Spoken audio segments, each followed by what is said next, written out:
হাই everyone, এয়া আয়াতক গা ধুৱাই দি আছোঁ। মই দুপৰীয়া হ'লেহি মই আজি ঘৰলৈ আহিছোঁ। মোৰ মানে 1 কেজিমান ময়দা লৈ আহিছোঁ পাপৰ অলপ বনাবলৈ। এতিয়া তাই বাহিৰত গা ধুব গামলা, তাকে ধুৱাই দি আছোঁ। এয়া ঘৰ আহি পালোঁ, পাপৰ কেঁচাই হৈ আছে তেনেকৈ লৈ আহিছোঁ, আনি ইয়াতে ৰ'দত দিছোঁ। অৰণি কাপোৰে ঢাকি দিছোঁ পাতল, কাৰণ পাৰ আৰু শালিকা ঘূৰি থাকে, গোটেই বেয়া কৰি পেলাব।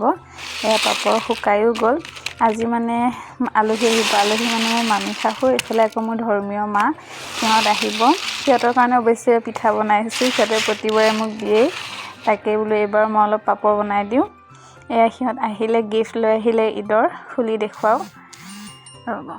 এয়া আয়াতৰ ফ্ৰক, ইমান ধুনীয়া লাগিছে ফ্ৰকটো, এখেতৰ শ্বাৰ্ট ভাল লাগিছে গোটেই।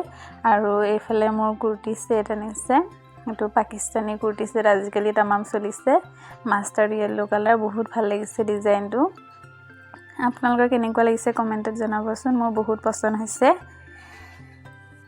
আৰু পিঠা লৈ আহিছে সিহঁতে, প্ৰতিবাৰে দিয়েই বাৰু, এইবাৰো লৈ আহিছে জেং পিঠা, ফুল পিঠা আৰু বেলেগ কিবা কিবি পিঠা। এইবাৰ মই অলপ পাপৰ দিম বুলি পাপৰ বনালোঁ।